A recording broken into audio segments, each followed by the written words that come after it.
तो दार्जिलिंग से मैं पहुंच गया हूं सिलीगुड़ी रेलवे स्टेशन पे और मैं बैठा हूं एक ट्रेन पे। आज मैं करने वाला हूं एक रैंडमली जर्नी। मुझे भी नहीं पता है कि मेरा डेस्टिनी क्या है, बस मुझे ये पता है कि इस ट्रेन में बैठ के मुझे धुबड़ी तक जाना है। कल रात में मैं आने के बाद बिल्कुल सो गया था, इतना थक चुका था और आज मैं बिल्कुल सुबह सुबह निकल चुका हूँ बस स्टैंड के लिए, क्योंकि यहाँ से बसें भी जाती हैं सिलीगुड़ी के लिए, टैक्सी भी जाती हैं। टैक्सी तो हमेशा जाती ही रहती हैं, पर बसें टाइम पे जाती है। एक 7 बजे जाती है, एक 10 बजे जाती है, 11 बजे और 1 बजे जाती है। बसें लगभग 100 रुपये लेती हैं और टैक्सी 250 रुपये। तो मैं टाइम पे निकला हूँ, देखता हूँ बस पकड़ पाता हूँ या नहीं। तो मैं बस में आके बैठ चुका हूँ और आप अगर कभी भी दार्जिलिंग आते हैं तो अब सुबह आया करें, क्योंकि सुबह सुबह बसें आती हैं और इधर से भी सिलीगुड़ी के लिए बसें सुबह सुबह ही जाती हैं। 3 बजे के बाद कोई भी बसें नहीं है। बसों का किराया 105 रुपये और टैक्सी जैसा कि मैंने बोला 250 रुपये। यहाँ पे बस का प्राइस, बस के टिकट है पूरे 105 रुपये और इतने सारे आपको टिकट्स मिलते हैं। किसी में 80 रुपीज़ लिखा हुआ है, किसी में 10 रुपीज़, किसी में 8 रुपीज़, किसी में 5 रुपीज़। मुझे नहीं पता ये सारे टिकट कंबाइंड क्यों नहीं है, एक ही क्यों नहीं है। और मैं बस पे बैठ के इंतज़ार कर रहा हूँ बस को खुलने की। 1 घंटे बाद हमारी इंतज़ार की घड़ी समाप्त होती है और हमारी गाड़ी फाइनली खुल जाती है।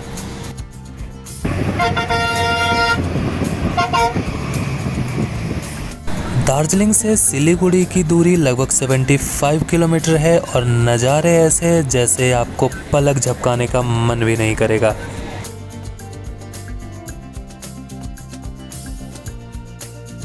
$75 किलोमीटर का सफ़र हमने 3 घंटे में तय किया और सीधे भागा मैं सिलीगुड़ी स्टेशन। तो दार्जिलिंग से मैं पहुंच गया हूं सिलीगुड़ी रेलवे स्टेशन पे और मैं बैठा हूं एक ट्रेन पे। आज मैं करने वाला हूं एक रैंडमली जर्नी। मुझे भी नहीं पता है कि मेरा डेस्टिनी क्या है, बस मुझे ये पता है कि इस ट्रेन में बैठ के मुझे धुबड़ी तक जाना है।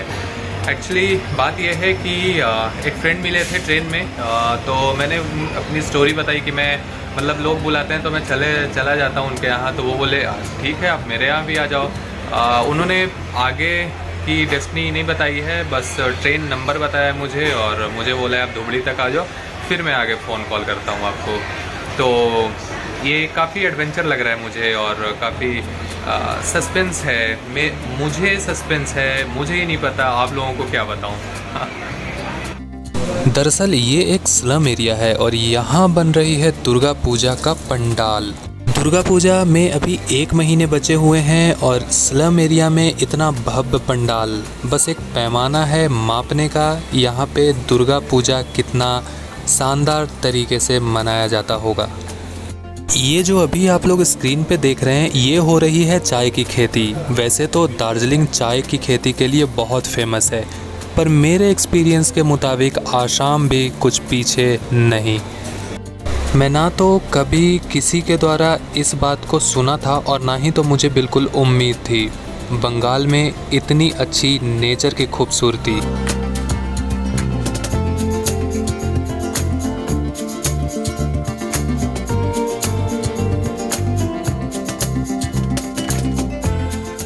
फ़िलहाल मैं खुद को ठगा हुआ महसूस कर रहा हूँ, क्योंकि मैं जिस पैसेंजर ट्रेन पे बैठा था वो टाइम से 6 घंटे लेट पहुँचाने की कसम खा रखी थी और मेरे पास ट्रेन को कोसने के अलावा कोई दूसरा ऑप्शन बचा ही नहीं था। रात को 9 बजे मैं पहुँचा धुबड़ी, जहाँ मेरी डेस्टिनेशन थी।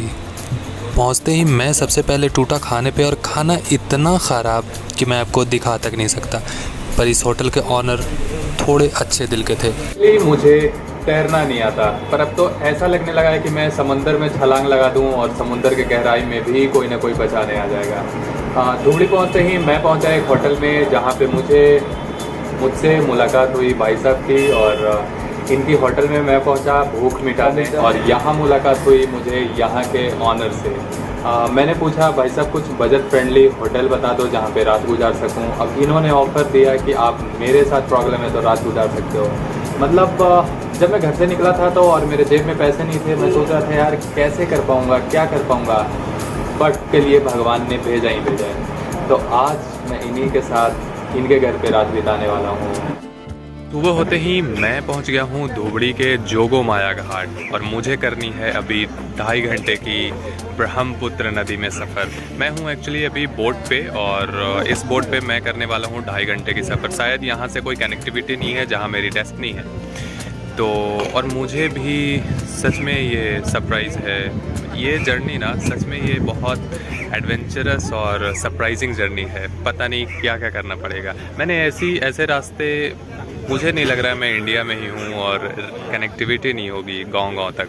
तो अभी मैं अंदर जाके हाल बताने वाला हूँ क्या है, और अभी मैं 2.5 घंटे का सफ़र करने वाला हूँ। ये है हमारी बोट जो कि ब्रह्मपुत्र नदी में हमें 3 घंटे सफ़र करवाएगी। जिस जगह पे मैं जा रहा हूँ वहाँ 1 दिन के लिए ही जा रहा हूँ, पर इस सफ़र के लिए मैंने 10 घंटे दिए हैं। बोट लगभग आधे घंटे चली है और मैं इस जगह पे पहुंच गया हूं जिसे यहाँ के लोग चेक पोस्ट बोलते हैं, क्योंकि बांग्लादेश बॉर्डर भी यहीं पे पड़ता है और यहाँ पे अब होने वाली है हमारी आईडी की चेकिंग।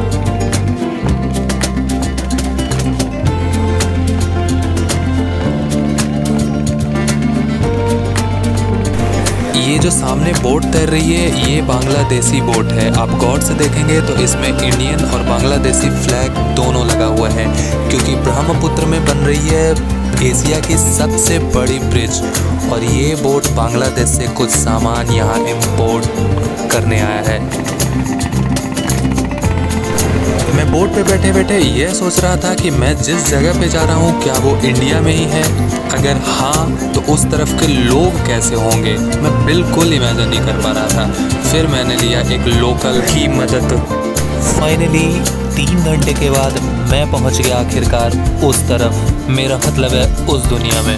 नाव से उस तरफ उतरने के बाद चाय और नाश्ते के साथ मैं इंतज़ार करने लगा उनका, जो हमें रिसीव करने आने वाले थे।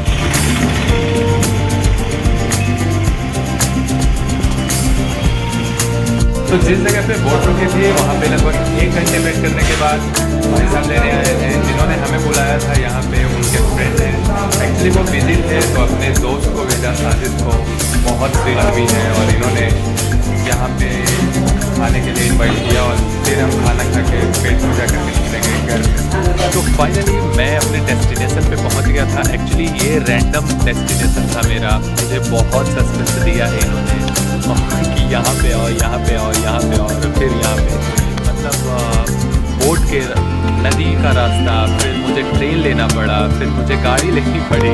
तो लिटरली ये बहुत सस्पेंसफुल रहा।